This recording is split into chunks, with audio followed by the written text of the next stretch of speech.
ओर से इनकी दिल की अमीर गहराइयों से शुक्रिया अदा करता हूं। हमारे पास वो लाव लश्कर नहीं था, वो हराम का दाना पानी नहीं था, जिस दाना पानी से चंद लोगों ने रातों रात अपना ईमान का सौदा किया। मैं उनको भी अपनी ओर से बधाई देता हूं और ऊपर वाले से ये दुआ करता हूं कि हे प्रभु, इनको भी सतबुद्धि दे, सत्य ज्ञान दे और इस जनता जनार्दन के चरणों का ध्यान करने की इनको बुद्धि दे। आप अच्छी तरह जानते हो मेरे भाइयों और बहनों, पिछले 10 साल का जो वक्फा था, मैं कहता हूं एक अंधेरी रात थी, जिस रात में हमें कोई उजाला नहीं दिखता था। तरह तरह के परपंच यहां पर खड़े किए गए, यानी उन परपंचों के पीछे आपके मुफाद की कोई बात नहीं थी, चाहे वो बेब टू लेज हो, चाहे रीच आउट हो। यानी इस किस्म के परपंच खड़े किए गए थे। एक ही लक्ष्य इनका था कि पूरी गवर्नमेंट एडमिनिस्ट्रेशन को इन लोगों ने मोदी और अमित शाह की खुशनुदी हासिल करने के लिए खड़ा किया गया। हालत ये रही मेरे भाई और बहनों, जनता कहती हमें राशन नहीं है, वो कहते नहीं महाराज ये तो हमारे हाथ इख्तियार में है ही नहीं। जनता कहती हमारे स्कूल बंद होने जा रहे हैं, टीचर नहीं है, वो कहते नहीं महाराज हमारे हाथों हदूद में है नहीं।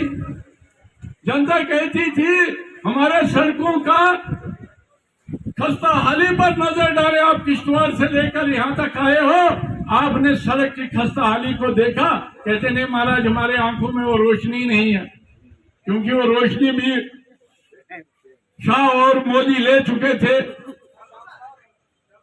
और मैं इस बात के लिए बॉर्डर की जनता को बधाई देता हूं कि आज पूजा मैम ने किसी सुनील शर्मा के खिलाफ इलेक्शन नहीं लड़ा, ये आपको ज्ञात होना चाहिए।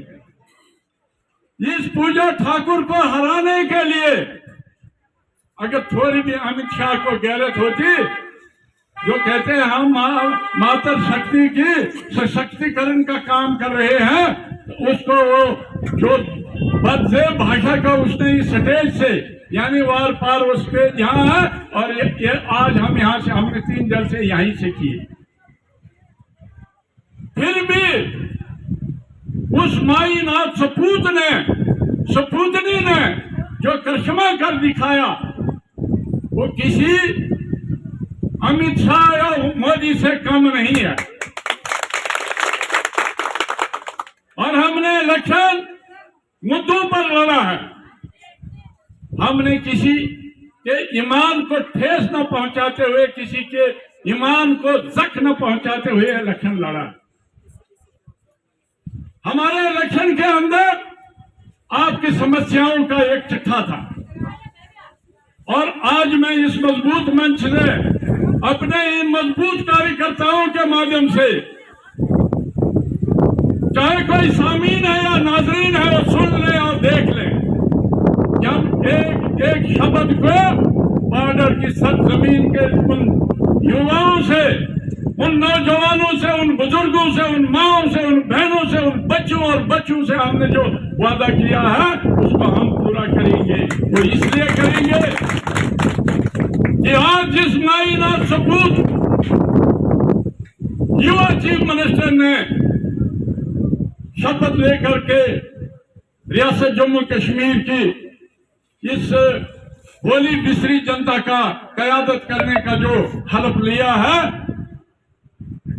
और वो जितनी भी चीजें थी वो मेरे और आपके द्वारा निर्मित नहीं की गई थी, बल्कि हमारे उन मारूफ शख्सियत ने उस मैनिफेस्टो को लिखा है और आपके सामने रखा है। और खुशी की बात है आज हमारे वही फाइनेंस मिनिस्टर जिसने उस मंशूर को बनाया है, वो आज फिर से फाइनेंस मिनिस्टर बन रहे हैं। तो हमारे हर उस काम में इतनी आसानी और आसाइशें हैं कि हम आपके साथ किए हुए वादों को पूरी तरह से हम लाएंगे। वो दिन दूर नहीं है। हमने जगह जगह लोगों को कहा है और आज भी हम कहते हैं, हम ये नहीं कहेंगे इनकी तरफ भानाबाजी नहीं करेंगे। आज जनाब हमारा उम्मीदवार हार गया, आज जनाब हमारी गवर्नमेंट नहीं बनी, ये ऊपर वाले का करना है। शायद पूजा ठाकुर की इस हार में भी कोई राज है, कोई आपका बड़ा काज है कि जो इस इलेक्शन को हारी है। लेकिन बनाने में आज जो हमें सुकून मिला है, अगर पूजा जी भी जीत जाती थी, सजाद साहब भी जीत जाते, सरकार न बनती, तो हम आपके सामने आज क्या इस किस्म की खुशी का ये समागम हम नहीं मना सकते। लेकिन आज हमें खुशी इस बात की है कि आज नेशनल कॉन्फ्रेंस की अपनी बहुमत से सरकार बनी। उसके साथ ही साथ जम्मू से जिन आजाद उम्मीदवारों ने इलेक्शन जीता था, उन्होंने भी हमें समर्थन दिया। उस समर्थन के नतीजे में आज मैं कह देना चाहता हूं, जो मजहब की बुनियादों पर इलेक्शन लड़ते हैं, लेकिन हमारे कायद उमर साहब और फारूक साहब का अकीदा है, ईमान है कि मैं जम्मू को नाराज और बेसहारा नहीं छोड़ूंगा।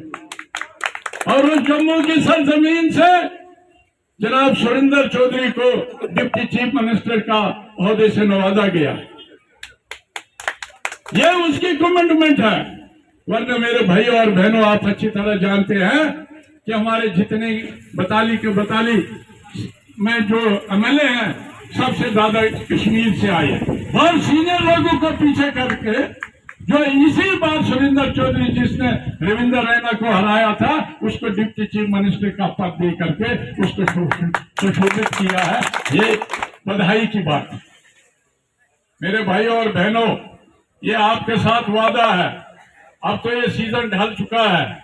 मार्च का जो सेशन लगेगा, आज हम सब लोगों ने ये अहद करना है, सबसे पहले हमने एजुकेशनल इंस्टीट्यूशन को इस कदर सदृढ़ और सुचारू बनाना है। मेरे समक्ष मेरे भाई अजीज भी है, ये रोज रोज एजुकेशन के मतलब बात उठाते हैं, हमारे भी दिल में चोट पहुंचती थी। लेकिन मैं इसको यकीन दिलाता हूं कि दूसरे साल आने वाला जो फाइनेंशियल ईयर है, आपको कभी भी शिकायत करने का मौका नहीं मिलेगा। मुझे इल्म है कितने काम चोर इस एजुकेशन के अंदर घुस चुके हैं। उनके नाक में नकेल कसने का काम ये भारत की युवा, ये हमारी महिलाएं बहनें इस काम को करने के लिए सक्षम है। और उसके बाद सुने पर सुहागा, अब अपनी गवर्नमेंट भी आ गई। जो इनके दुम छले बने हुए थे, उनको हम बताएंगे तुम्हारे लिए हमने धोबी घाट बना रखा है, ताकि आप खुलेआम वहां कपड़े धोएंगे। मेरे बहुत सारे नौजवानों ने यह शिकायत की है हमारे दिल में कि पटवारी साहबान काम नहीं कर रहे हैं, तहसील में हमारे फाइलें लंबित पड़ी है। दोस्तों, इसमें सरकारी की कुछ कमियां हैं। हम कोशिश करेंगे, हम आपकी समस्याओं को सरकार के समक्ष रखेंगे, हम जनाब उमर साहब के समक्ष रखेंगे कि आपने जो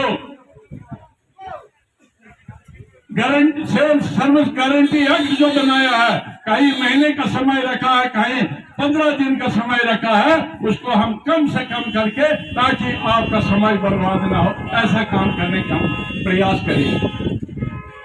इसके साथ ही इन लोगों को यह पता चल गया था कि गवर्नमेंट एनसी की आने वाली है। इन्होंने इतना बड़ा काम कर दिया, आज तक इनको पंचायतों और म्युनिसिपल अदारों की फिक्र नहीं थी। जैसे तैसे हो, इलेक्शन हो जाए। ये भी खुशखबरी की बात मैं आपको सुनाऊंगा कि उमर साहब ने कहा है, पहले हम डिलिमिटेशन करवाएंगे, उसके बाद हम इलेक्शन करवाएंगे।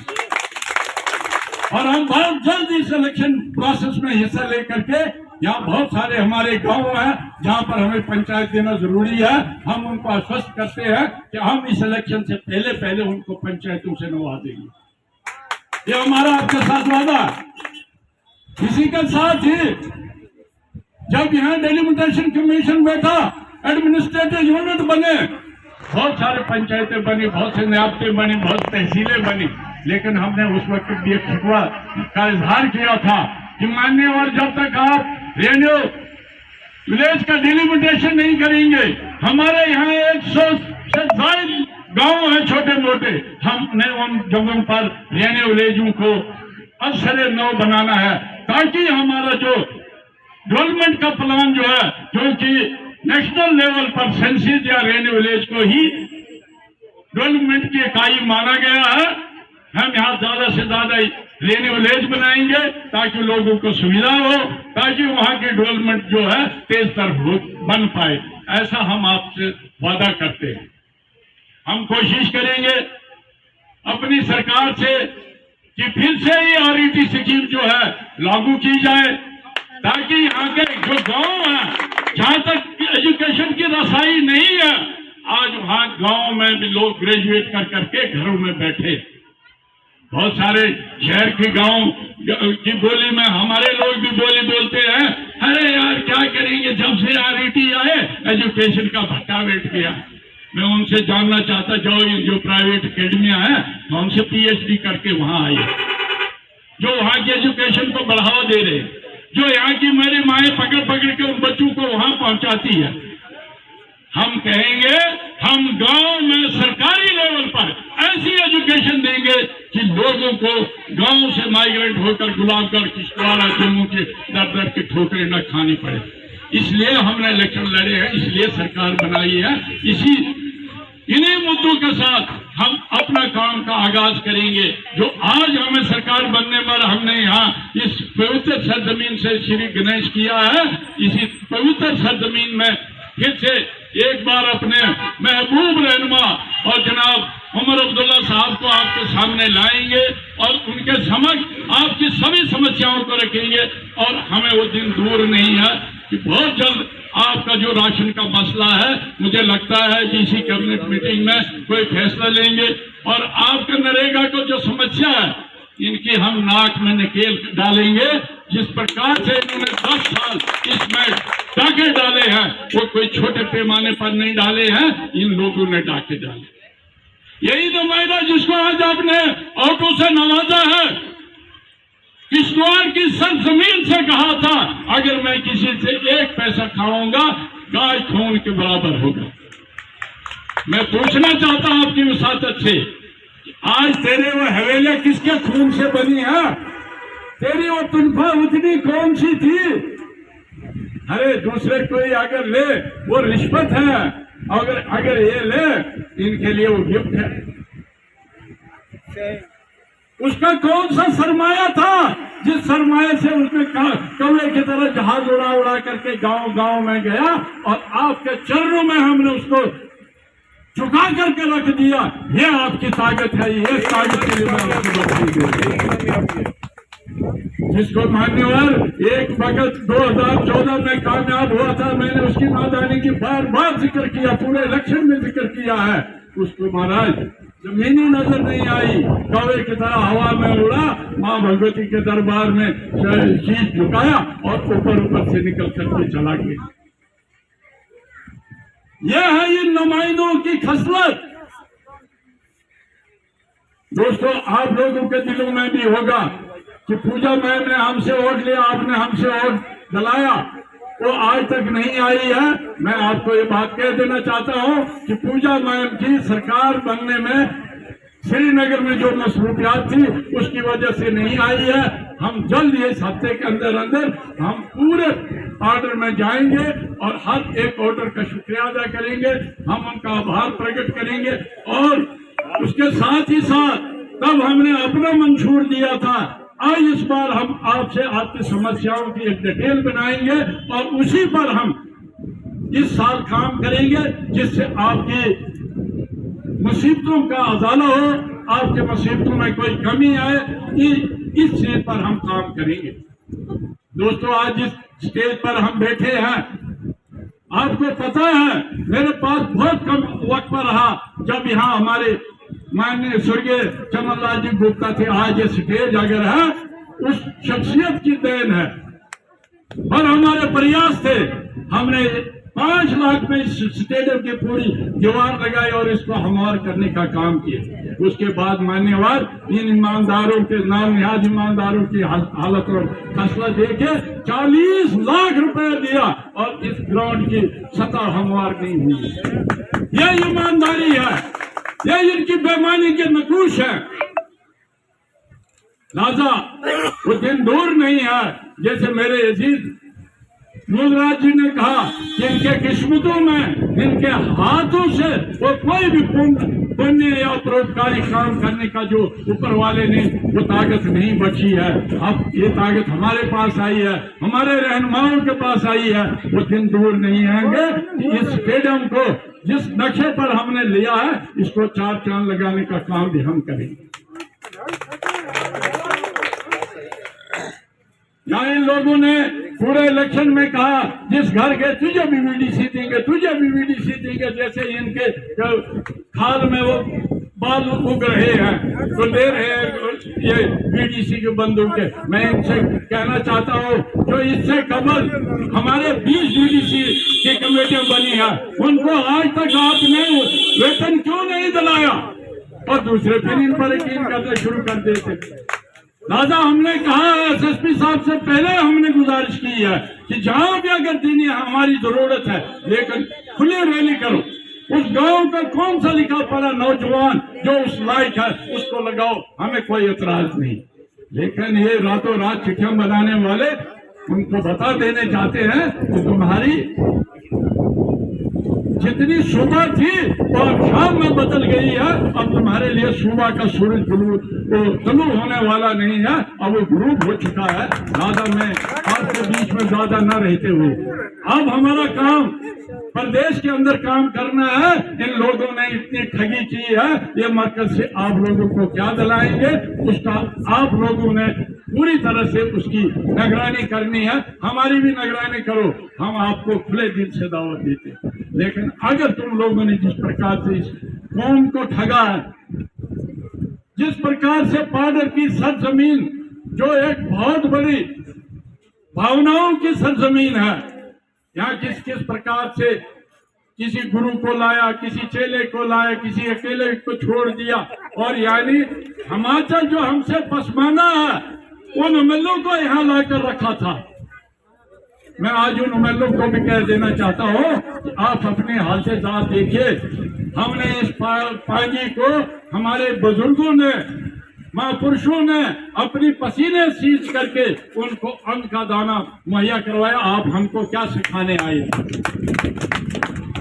ये उसी दिन शुरू हो गए हैं। और तो और इधर देखो, जहाँ एक दफ्तर था दूसरे दिन इन्होंने अपनी झोली बंद करके तो भाग निकले ताकि कोई वहां तक आए नहीं। अब जाकर उस झंडे को ही सलूट दो। टीचर नहीं झंडे दे दे कोई डंडे। राजा हम लोगों ने आपको कहा लाल लाल लहराएंगे, विकास का इनकलाब लाएंगे, विकास का इनकलाब लाएंगे। मैं इन शब्दों से आपसे अलविदा होता हूँ। जय हिंद, जय भारत, जय भारत।